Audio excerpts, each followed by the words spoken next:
There are brand new cars sitting on American dealer lots right now that have been there for over 400 days. Nothing is wrong with them. Nobody wants them. Dealerships are offering $10,000 in cash, 0% financing for 6 years, and buyers are still walking past them like they do not even exist. The manufacturers behind these vehicles have lost billions. Some of them just killed production entirely. And the 13 cars on this list are the ones nobody told you about because the brands behind them are praying you never find out just how bad it really got. Make sure you subscribe because I expose every car dealerships are desperate to dump. And number 1 is going to change how you see the entire market. Number 13. The Buick Envision. 234 days. That is how long the average Buick Envision has been sitting on a dealer lot in America right now. And if you are wondering who even still buys a Buick, that is exactly the problem. A Buick dealership outside of Detroit had a Saturday last month where exactly 2 people walked into the showroom. Both of them were there for oil changes on cars they already owned. Nobody came in to look at a new Envision. Nobody came in to test drive anything. The Encore GX, which is their other small SUV, dropped 36% in the first quarter of 2026. The whole brand fell over 32%. I am going to be honest with you. I think Buick forgot to tell America it still exists. And based on these numbers, America forgot on its own. The customers who used to buy Buicks, your grandparents, your great-aunts, the retired couple down the street, they aged out. Nobody replaced them. GM keeps shipping Envisions to dealerships that have nowhere to put them and no one to sell them to. That is not a sales problem. That is an identity crisis wearing a hood ornament. Number 12. The Alfa Romeo Tonale. If the Buick story felt quiet, this one is almost funny if it were not so brutal. Alfa Romeo sold a grand total of 5,652 vehicles in all of 2025. Across every model, across every dealership in America. 5,652. There are individual Toyota dealerships in Texas that beat that number by themselves. The Tonale was supposed to be their volume play, their way of getting normal buyers into the brand. And 46.8% of the 2024 Tonales are still sitting on lots unsold right now. A dealership in Scottsdale, Arizona had 4 Tonales and 2 Stelvios on the lot last month. Not one person came in asking about either of them. The salespeople there told a trade reporter that the cars have been sitting so long they joked about charging them rent. But here is where it gets really ugly. Stellantis, the parent company behind Alfa Romeo, just posted a 22.3 billion euro loss for 2025. Their new CEO used the phrase emergency room to describe what they are doing with their brand lineup right now. So if you are one of the 5,000 people who bought an Alfa last year, good luck getting parts in 3 years when the brand might not even exist in America anymore. Can you really trust a company that is reviewing whether your entire brand is worth keeping alive? Number 11. The Mazda CX90. This one is going to surprise people because Mazda has always been the underdog you root for. But the CX90 dropped 49.4% in January of 2026. By May, it was still down over 30% for the year. So what happened? Mazda decided it wanted to be a premium brand.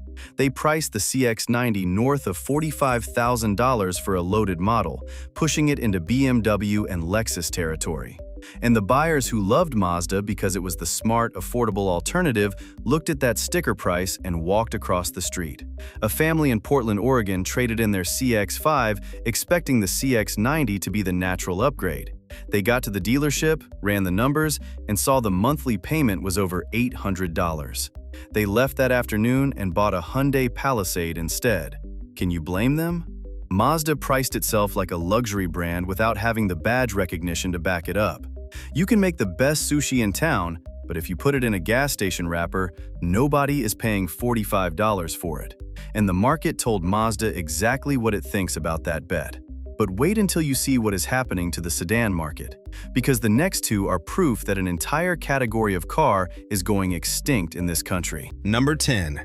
The Nissan Altima. Down 35.9% in the first quarter of 2026. And that number does not even tell the whole story. Nissan as a company just got its credit rating downgraded to junk by all 3 major agencies. Moody's, Fitch, and S&P all cut them.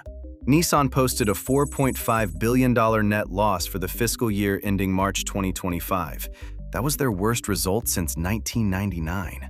They are closing 7 factories worldwide, cutting 20,000 jobs, and selling their own headquarters building in Yokohama just to raise cash. And the Altima is sitting right in the middle of that storm. A Nissan dealership in Middle Tennessee had 26 Altimas on the lot in March. They sold 3. The general manager told his staff to stop ordering sedans entirely and shift everything to Rogues and Pathfinders, because those are the only Nissan products that actually move. Total Nissan sedan sales dropped 37.5% in Q1. The Altima used to be the bread and butter of their American lineup. Now, it is just proof that the sedan is not declining anymore. It is disappearing, and the company behind it is fighting for survival at the exact same time. Number 9. The Chevrolet Malibu. Here is something wild. The Malibu is already discontinued. GM killed it after the 2025 model year, and 31% of the leftover stock is still sitting unsold on lots across the country. That makes the Malibu a ghost car, a vehicle with no future that nobody wants in the present. A man in Columbus, Ohio bought one of the last Malibus on the lot in February because the deal was too good to pass up. Sticker price was $26,760, and the dealer knocked off almost $4,000 just to get it gone. Sounds great until you realize what comes next. When something breaks in 2 or 3 years, the parts pipeline is drying up. The dealership service bays are going to prioritize the models GM is still making, and the resale value on a discontinued sedan in a market that already hates sedans, I would not want to see that trade-in number. Honestly, buying a Malibu right now is like adopting a pet that the shelter already told you has a timeline. You might get a few good years out of it, but you already know how this ends. And if you think that is bad, the next one involves a car that was dead on arrival and then got hit with a 25% tax on its way through the door. Number 8. The Dodge Hornet. Built in Italy, shipped across the Atlantic, slapped with a 25% tariff the second it touched American soil. And the result? 82.1% of the 2024 Dodge Hornets are still sitting unsold. That is not a slow seller. That is a car that never started selling in the first place. Stellantis has already suspended 2026 production entirely. A Dodge dealer in Charlotte, North Carolina has had a row of Hornets parked on the far end of the lot since last summer. Not the front row where the Durangos and new Chargers go. The back row, where the cars go to be forgotten. The Hornet was supposed to be Dodge's affordable entry-level SUV. It started around $33,000 before the tariff hit. After the tariff, it is competing against vehicles that are objectively better from brands people actually trust at the same price point. And I will say this plainly. If you are manufacturing a car in Italy and shipping it to a country that just added a 25% import tax, you better be making something that people are willing to pay a premium for. The Hornet is not that car. Nobody was lining up for it before the tariff. The tariff just made it official. And now the factory in Italy is sitting idle because of a decision that was made in a boardroom that clearly never looked at a map. Number 7. The Kia EV6. 449 days. That is the current market day supply for the Kia EV6 in America. To put that in perspective, a healthy day supply for any vehicle is around 60 to 70 days. The EV6 is sitting at almost 6.5 times that number. And here is the part that makes this one sting. The EV6 is actually a good car. It won awards, it got great reviews, it is genuinely well built. But when the federal $7,500 EV tax credit expired on September 30th of 2025, the entire bottom fell out of the electric vehicle market overnight. A Kia dealership in suburban Atlanta had stocked up on EV6s heading into the fall because the tax credit was bringing in 2 or 3 buyers a week like clockwork. The credit expired on a Monday. By Friday, the phone stopped ringing. That dealership went from selling EV6s every week to not selling a single one in the next 45 days. The national EV market share crashed from a record 11.3% in September to 5.1% by November. That is not a correction. That is a cliff. And the EV6 is sitting at the bottom of it, collecting dust on a lot in Georgia, while the dealer pays floor plan interest on inventory that is not going anywhere. But here's where this list starts getting into the really big names. The next 6 entries involve some of the most recognizable brands in the world, and the numbers are going to make your jaw drop. Number 6, the Ford F-150 Lightning. This is the one that hits different because of what it represents. Ford took the best-selling vehicle in American history, the F-150, and made an electric version. And America said, no thank you. Down 71.3% in the first quarter of 2026. 2,060 units sold across the entire country. Ford is now pulling the plug on the Lightning entirely and discontinuing the model. A Ford dealer outside of Houston had a Lightning sitting on the lot so long they eventually started using it as a loaner vehicle for service customers, because at least that way someone was driving it. Ford has lost billions on its EV division over the last 3 years. Billions with a B. And the Lightning was supposed to be the flagship product that proved electric trucks could work for the American buyer. Instead, it proved the exact opposite. The guy who tows a boat on weekends and hauls lumber on Mondays does not want to stop for 45 minutes at a charging station in the middle of nowhere. That is not a hard concept. I grew up in a Ford family, and I'm telling you right now, whoever approved the decision to bet this hard on an electric F-150 without fixing the charging infrastructure first should not be in a position to make decisions like that anymore. That is not a strategy. That is wishful thinking with a multi-billion-dollar price tag, and the regular Ford buyer is the one left holding the depreciation. Number 5, the BMW i4. Now we are in the luxury graveyard. 89.2% of the 2025 BMW i4 inventory is still unsold across America. Think about what that means for a second. For every 10 BMW i4s that got shipped to a dealer, fewer than 1 actually found a buyer. A BMW dealership in northern New Jersey had 7 i4s sitting in the showroom as of last month. The sales manager there said customers walk in, glance at the i4, then walk to the other side of the showroom and buy a regular 3 Series with a gas engine. Every single time. The gas version costs less up front, goes farther between fill-ups, holds its value better at trade-in, and the entire buying experience is simpler because you do not have to worry about chargers or range anxiety. Why would anyone pay $55,000 for an electric sedan that depreciates like a smartphone when the gas version right next to it does everything they need? That is not a question BMW wants to answer right now, because the answer is nobody would. And the lots full of unsold i4s prove that nobody is. BMW dealers are now offering massive discounts just to clear the floor space. But even with the discounts, the cars are not moving. The luxury EV buyer barely exists, and the regular luxury buyer already has what he wants.